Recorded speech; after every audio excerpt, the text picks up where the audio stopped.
रामराम शेतकरी बांधवांनो, मी ज्ञानेश्वर मुळे सर्व शेतकरी बांधवांचं बळीराजा यूट्यूब चॅनलवरती हार्दिक स्वागत करतो। तर शेतकरी बांधवांनो, या व्हिडिओच्या माध्यमातून खरीप हंगाम 2020, 2021, 2022, 2023, 2024 पर्यंत मागच्या 4 वर्षाच्या पीक विम्याच्या वाटपासंदर्भात एक डिटेलमध्ये अपडेट आपण पुढच्या 2 ते 3 मिनिटाच्या माध्यमातून सविस्तरपणे पाहण्याचा प्रयत्न करणार आहोत। व्हिडिओ शेवटपर्यंत नक्की बघा आणि तुम्ही जर आमच्या यूट्यूब चॅनलवर नवीन असाल तर चॅनलला पण नक्की सबस्क्राइब करून ठेवा, जेणेकरून तुम्हाला शेती संबंधित असेच नवनवीन व्हिडिओ आमच्या चॅनलवर पाहायला मिळतील।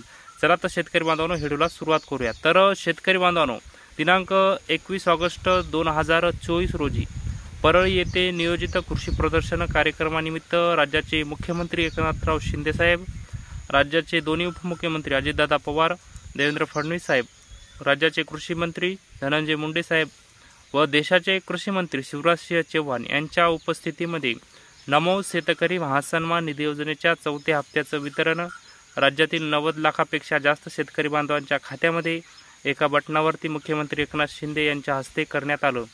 तर त्या नमोच्या हप्त्याचं वितरण झाल्यानंतर मुख्यमंत्री एकनाथ शिंदे साहेब बोलताना यांनी असं सांगितलं की आम्ही लाडक्या बहिणींना पैसे दिले, आता लाडक्या भावांना पैसे दिले, आता लाडक्या शेतकरी राजाला, लाडक्या बळीराजाला पैसे देणार आहोत।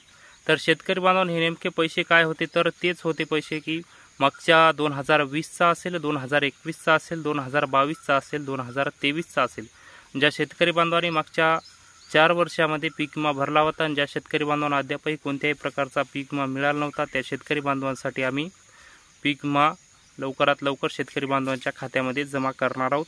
तर शेतकरी बांधवांनो, मुख्यमंत्री एकनाथ शिंदे साहेब यांनी बोलताना सांगितलं की आम्ही लाडक्या शेतकरी राजांना पैसे देऊ। तर लाडकी शेतकरी योजना त्या दिवसापासून सुरू केली। तर लाडका शेतकरी योजना ही नेमकी काय? तर शेतकरी बांधवांनो, लाडका शेतकरी योजना म्हणजे मागच्या 4 वर्षाचा ज्या शेतकरी बांधवांना अद्यापही पीक विमा मिळाला नसेल, अतिवृष्टीचे पैसे असतील, नुकसान भरपाईचे पैसे असतील, कापूस आणि सोयाबीन अनुदानाचे पैसे असतील, जे की 2023 मध्ये कापूस व सोयाबीनला आंतरराष्ट्रीय धोरणामुळे भाव कमी लागला, त्यामुळे आम्ही कापूस व सोयाबीन उत्पादक शेतकरी बांधवांना हेक्टरी 5,000 रुपये कापसाला व सोयाबीनला अनुदान देऊ अशी घोषणा लोकसभा निवडणुकीच्या पार्श्वभूमीवर राज्य सरकारच्या माध्यमातून करण्यात आली होती आणि त्या घोषणेची आता पूर्तता होत आहे। 10 सप्टेंबरपासून कापूस व सोयाबीनच्या अनुदानाचं वाटपसुद्धा होणार आहे। तर शेतकरी बांधवांनो, मुख्यमंत्री एकनाथ शिंदे साहेब यांनी बोलताना असं सांगितलं की आम्ही लाडका शेतकरी योजना, लाडका बळीराजा योजना सुरू करणार आहोत। तर लाडका शेतकरी योजना, लाडका बळीराजा योजना नेमकी काय? तर शेतकरी बांधवांनो, मागच्या 3 वर्षाचा 2020 मध्ये ज्या शेतकरी बांधवांना अद्यापही पीक विमा मिळाला नव्हता, 2021 मध्ये मिळाला नव्हता, 2022 मध्ये मिळाला नव्हता, त्या शेतकरी बांधवांसाठी आम्ही पीक विमा देऊ अशी घोषणा मुख्यमंत्री एकनाथ शिंदे साहेब यांच्या माध्यमातून परळी येथे कृषी प्रदर्शन कार्यक्रमानिमित्त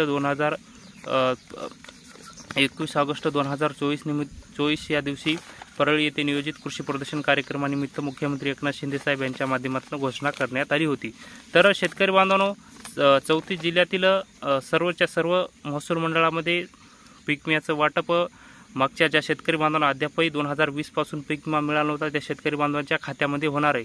तर शेतकरी बांधवांनो, पीक विम्याचं वाटप सुद्धा चालू आहे। तर शेतकरी बांधवांनो, आपण आपले बँक खाते तपासून पाहू शकता की मागच्या 4 वर्षाचा पीक विमा आपल्या बँक खात्यामध्ये जमा होत आहे। आपण मागच्या 4 वर्षामध्ये पीक विमा भरला होता, त्यावेळेस कोणत्या बँकेचं खातं दिलं तर ते आपण तपासू शकता की मागच्या पीक विमा भरताना कोणत्या बँकेचं खातं दिलं होतं। तर शेतकरी बांधवांनो, पीक विमा मागच्या 4 वर्षाचा जमा होण्यास सुरुवात झालेली आहे। तर शेतकरी बांधवांनो, आपण एक डिटेलमध्ये आपण जिल्हेसुद्धा तुम्हाला 34 सांगतो की कोणत्या जिल्ह्यामध्ये पीक विम्याचं वाटप मागच्या 4 वर्षाचं सुरू आहे। तर पहिला आहे जालना, बीड, धाराशिव, नांदेड, परभणी, हिंगोली, बुलढाणा, अकोला, वाशिम, अमरावती, यवतमाळ, वर्धा, नागपूर, भंडारा, गोंदिया, चंद्रपूर, छत्रपती संभाजीनगर, धुळे, नाशिक, जळगाव, नंदुरबार, पुणे, कोल्हापूर, सांगली, सातारा, सोलापूर, रायगड, सिंधुदुर्ग, रत्नागिरी।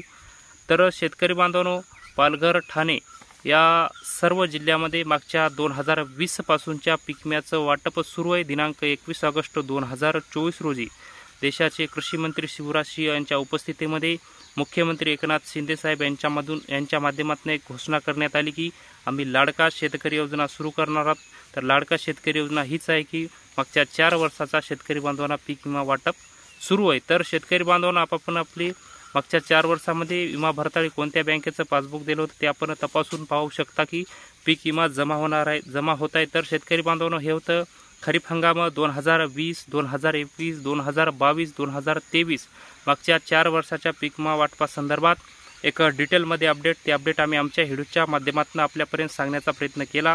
तर हे अपडेट आपल्याला कसं वाटलं ते आपण कमेंट बॉक्समध्ये नक्की कळवावं व तुम्ही जर आमच्या यूट्यूब चॅनलवर नवीन असाल तर चॅनलला पण नक्की सबस्क्राईब करून ठेवा, जेणेकरून तुम्हाला शेती संबंधित असेच नवनवीन व्हिडिओ आमच्या चॅनलवर पाहायला मिळतील। चला तर शेतकरी बांधवांनो, तुर्तास इथं थांबतो, तुमची रजा घेतो, तोपर्यंत धन्यवाद।